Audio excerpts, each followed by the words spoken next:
Yamochi biem samu akwa Badwam TV Badwam so Apostle Dr. Anita Ekutego yada say any nkranchen some no de atodwa mu bi a obetini Kolebu medical laboratory professionals say one dream poor boy yes and obeti atua no wajai eno ne nsem bia no pay yade bro Adom TV Badwam kase o share live on Facebook /Adom TV Extra Go TV 119 DSTV 280 ko YouTuber Adom TV tube kwadomonline.com semine semafufo bi ewo ho media fia amankwa tamaklo afia ni de mientie sedensem no etie medical laboratory professionals ya womo Kolebu teaching hospital say womu chimu po a wom boy yesanko obeti atua no penifo no won akasa ahye won mo bo se won betie wasemunti wajai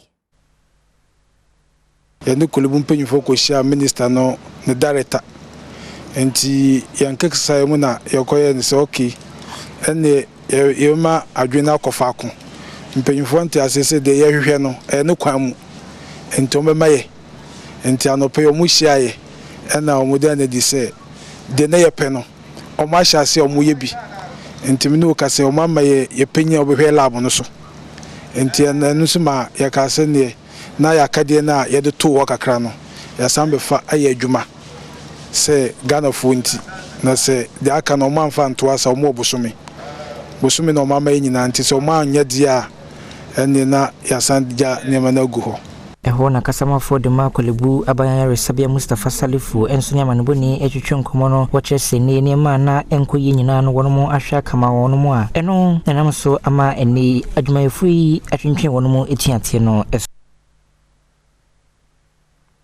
Ghana Water Limited in Pennyfor said de bia no nsuo ya womo ehwere 104 million gallons nsuo nko a na ni nyina no nkrofo bia oma famra na so wonsem no wotwe nsuo no ekomiamia hodo a Ghana Water Limited fo nim ho hwe emunsem ni Outstanding arrears across customer category now run into billions of cedis nationwide. It rose from 1.6 billion in 2023 to 2.1 billion Ghana cedis in 2024 per our audited financial statement.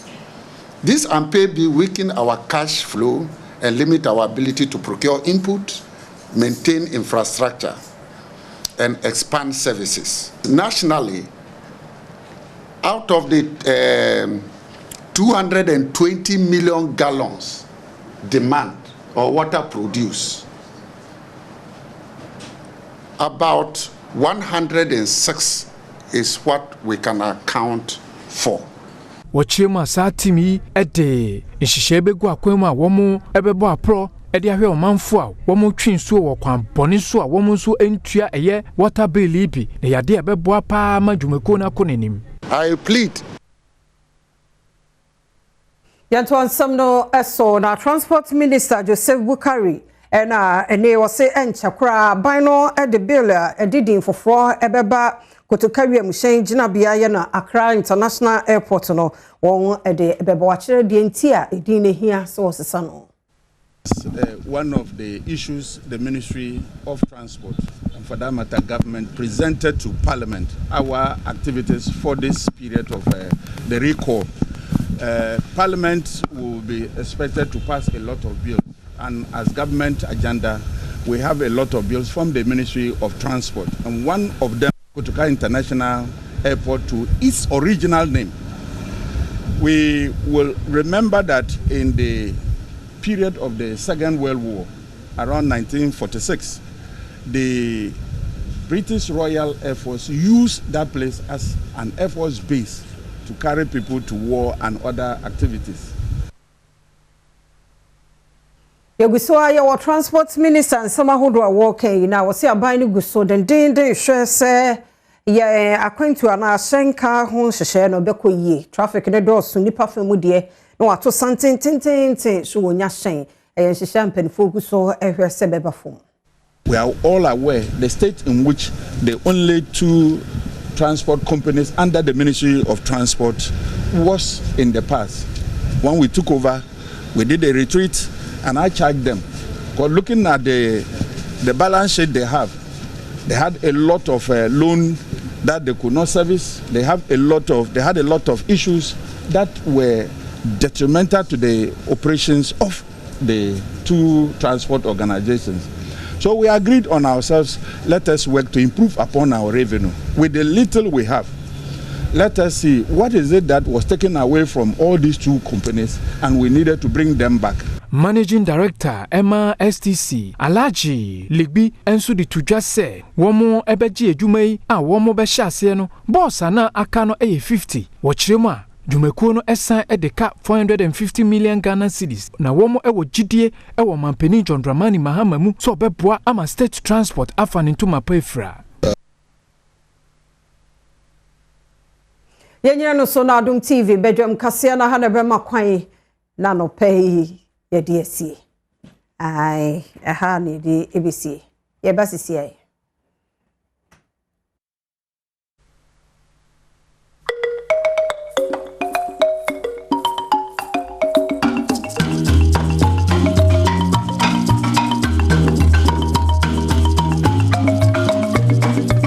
Yada se yenyina no so na Adom TV Badwam kase na ha na ye DSC omre no wada agenti yada se papa pa afi na do afide no ato ha sedan koma on said da hanyi free ha bisele mapa e wo Badwam so e de TV no ankasa ntima ne na ha na ye be kwadom online na agodie mo nsem health tips no beba e bie phone lines no zoom no so ye bie editum so headline na de abakama ne yakoye nim nyemenko na mo ha menua be ma ora akosinsi aboaten eni be me na me mo ache afia menyo so na bia boko yakopon na so Erade ehu ye mo bo etiasi enwu ye nyame adom ye kakra sa de ekọ ena esa fit yes na fit okay kakra yes e kwa no ne so susu ne ka se beto no so unye free January ni mu a na se de aka ne e ho se ye ko dwani se Yesu Kristo rebo ti susu ne ka se be no mo miemie ni ye nto miemie ni na ye nto ne ensie